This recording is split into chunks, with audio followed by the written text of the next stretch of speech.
नमस्कार दोस्तों। डॉक्टर राकेश वर्मा की तरफ से एक डिस्कशन रहेगा, एक जनरल डिस्कशन जो करंट में जो विवाद चल रहे हैं हरियाणा के अंदर उसको लेके। नो डाउट बीजेपी की जो सरकार है वो तीसरी योजना में चल रही है साथियों, और जनहित के काम भी हो रहे हैं। अच्छा, जो सर्विस लग रही हैं उनमें भी बहुत कुछ पारदर्शिता भी है, लेकिन वो पारदर्शिता आप ये मान सकते हैं कि कोर्ट के हस्तक्षेप के बाद ही आ रही है, क्योंकि जो सरकार है नीतियाँ बना रही है, नीतियों को लागू कर रही है, लेकिन उनका प्रचार प्रसार जिस तरह से दूसरी पार्टियों का होता है वो नहीं हो पा रहा है। क्योंकि ये तीसरी योजना है, अभी आप देख रहे हैं भारतीय जनता पार्टी की, तो उसमें क्या होता है कि किसी भी सरकार के द्वारा निर्धारित जो योजनाएं, जनहित की योजनाएं होती हैं, उनको एक सामान्य चौपाल तक जो ताश खेलने वाले लोग हैं, जो नुक्कड़ पे बैठते हैं, जो छोटी छोटी चाय की टपरी होती हैं, जो छोटे छोटे जो एरिया होते हैं, सब्जी की दुकान है, हमारे जो बाल काटने वाली नाई की दुकान है, या फिर छोटी छोटी जगहों पे, वहाँ डिस्कस कौन करता है? वहाँ करता है एक कार्यकर्ता। और पिछले 3 योजनाओं से भारतीय जनता पार्टी सिर्फ वोट लेने के नाम पे एक बार कार्यकर्ताओं को जो है ना जागृत करती है और संबंधित संगठनों को इस बारे में अवगत करवा के और वोट ले लेती है, और उसके बाद वो कार्यकर्ताओं से मंत्री संतरी कभी बात नहीं करते। अभी आप देख रहे हैं इस चीज के परिणाम। देखो, पब्लिक आपको वोट दे रही है, नो डाउट आपकी सरकार बनेगी, लेकिन कार्यकर्ताओं की तरफ से आप देखिए, आप नैतिक रूप से हारे हुए हैं। पहली योजना में जितने मंत्री बनाए, 8 9 7 8, 1 2 को छोड़ के लगभग सारे हार गए। दूसरी योजना में कितने पावरफुल मंत्री थे, कितने काम करवाते थे, लेकिन वो भी हार गए। इसका कारण क्या है? क्योंकि जो कार्यकर्ताओं की अनदेखी है, उसके कारण ये सब हो रहा है।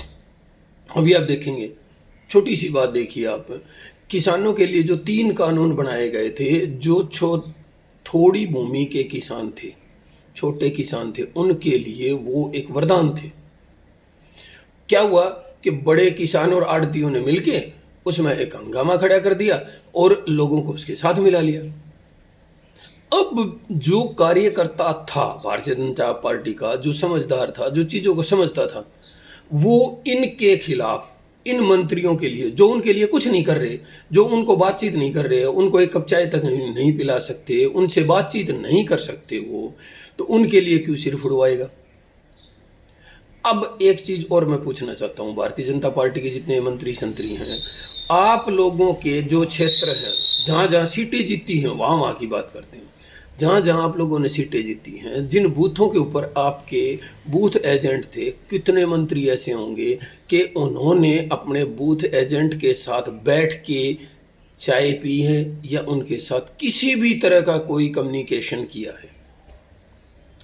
क्या होता है कि मंत्री संतरी बनने के बाद जो आम आदमी है, जो ग्रामीण परिवेश पे है, जो लोकल एरिया से है, या फिर जो अपना काम करके खाने वाला है, या फिर कोई छात्र है, उन लोगों को ये जो इनके आसपास घूमने वाले, जैसे पीए है, सफ़ेद पोश हो गया, उसके बाद ये प्रशासनिक अधिकारी हो गए, ये उन मंत्रियों के और उनके बीच में इतनी बड़ी दीवार खड़ी कर देते हैं कि मंत्रियों को उस दीवार के दूसरी तरफ नजर नहीं आता।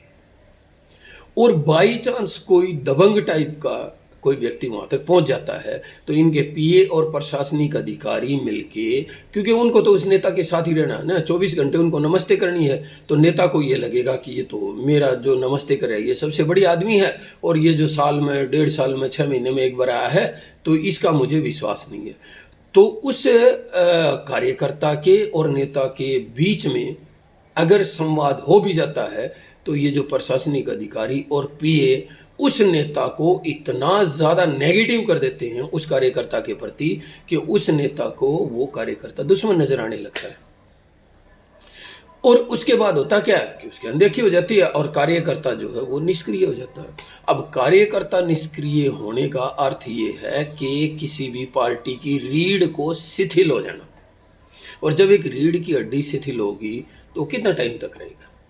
ठीक, आपका ब्रेन बहुत बढ़िया है, सारी चीज़ें अच्छी चल रही हैं, लेकिन रीढ़ की हड्डी नहीं है आपके अंदर, फिर क्या बनेगा आपके? तो ये जो आंदोलन हो रहे हैं पूर्व की सरकारों में, जैसे आरक्षण वाला मामला हुआ था, जाट आरक्षण जिसको हम कहते हैं, वो मामला हुआ था। उसके बाद अभी कहाँ एचयू में प्रॉब्लम हो रही है, कहाँ रेवाड़ी में धरना प्रदर्शन हो रहा है, पानीपत के टोल पे प्रदर्शन हो रहा है, कहीं सिरसा में कोई प्रदर्शन हो रहा है। ये कारण क्या है? जब सब कुछ सही है आप लोगों का, तो फिर उसके बाद ये आंदोलन क्यों? अब ये आंदोलन है, इन आंदोलनों के अंदर वही चेहरे नजर आते हैं विपक्षी पार्टियों के। लेकिन ठीक है, हम ये मान सकते हैं कि वो राजनीति करते हैं और उनको करनी भी चाहिए, लेकिन उनके पीछे ये इतने लोग कैसे नजर आ रहे हैं? अगर आप जनहित की जो योजनाएं हैं वो बना रहे हैं या फिर आप सारे काम सही कर रहे हैं, तो वो लोग इनके पीछे नजर क्यों आ रहे हैं? वो कुछ लोग जो हैं वो बिके हुए नहीं है, न किसी के पैसे से खरीदे हुए, वो अपनी पार्टी के प्रति निष्ठावान कार्यकर्ता हैं। आज भी उनके नेता उनकी एक आवाज पे मिलने के लिए आ जाते हैं। अब मैं पूछता हूं कि हिसार के अंदर जो मामला हुआ, हिसार के कितने लोगों से हमारे नेताओं ने बात की? अभी रेवाड़ी में एक बहुत बड़ा मामला तूल पकड़ता जा रहा है अहिरवाल कॉलेज को लेके। उसमें हमारे नेताओं ने अब तक, जब ये मामला बहुत बड़ा हो जाएगा ना, फिर ये हाथ में नहीं रहेगा।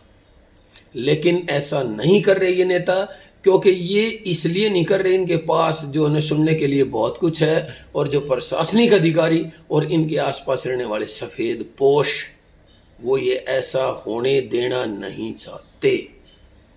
इसी तरह से आप देखिए सरकारी कार्यालयों के अंदर कभी डीसी का पीए इतने करोड़ों लेके पकड़ा गया, कभी जो रजिस्ट्री क्लर्क इतने करोड़ों लेके पकड़ा गया, कभी कोई क्लर्क पकड़ा गया, कहीं कोई पकड़ा गया। यहाँ हो क्या रहा है?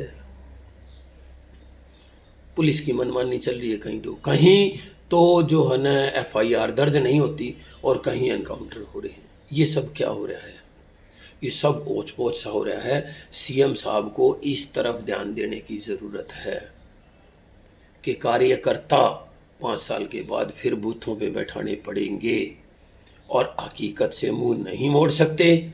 डीसी का तबादला आप कर दीजिए, वो एलनाबाद में भी डीसी था और वो नारनौल में भी डीसी रहेगा, वो लुहारू में भी डीसी था और वो नूह में पलवल में भी डीसी रहेगा, और जो सिरसा में डीसी था उसको आप मेवात कहीं भी भेज दीजिए, वहाँ डीसी रहेगा। डीसी तो डीसी रहेगा। ज़रूरत है इन प्रशासनिक अधिकारियों को ये बताने की कि अगर हमारा कोई पदाधिकारी आपके पास आता है तो आप उसकी बात को सुनिए। अगर वो न्याय संगत बात नहीं होती, वो काम न्याय संगत नहीं होता, तो आप ऊपर बात कीजिए और ऊपर बात करके उसके काम को रिजेक्ट कर दीजिए। यहाँ हरियाणा में क्या हो रहा है कि जैसे ही किसी प्रशासनिक अधिकारी को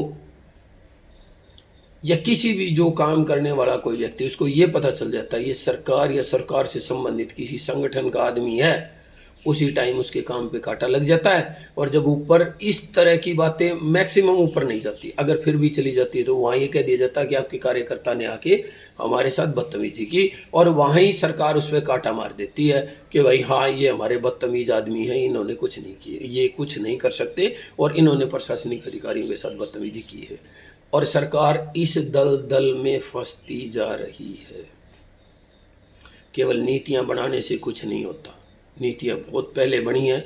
एक कार्यकर्ता उसको ग्राउंड लेवल पे लेके जाएगा और आम आदमी को डिस्कस करेगा, चर्चा करेगा। अब कार्यकर्ता को अपने लिए बहुत मुश्किल हो रही है। लोग बचते फिर रहे हैं कि ये बताने के लिए कि हम बीजेपी के कार्यकर्ता हैं। हालत आप लोगों को पता है, बहुत से लोगों को, लेकिन बोल नहीं पाते, वो बात दूसरी है।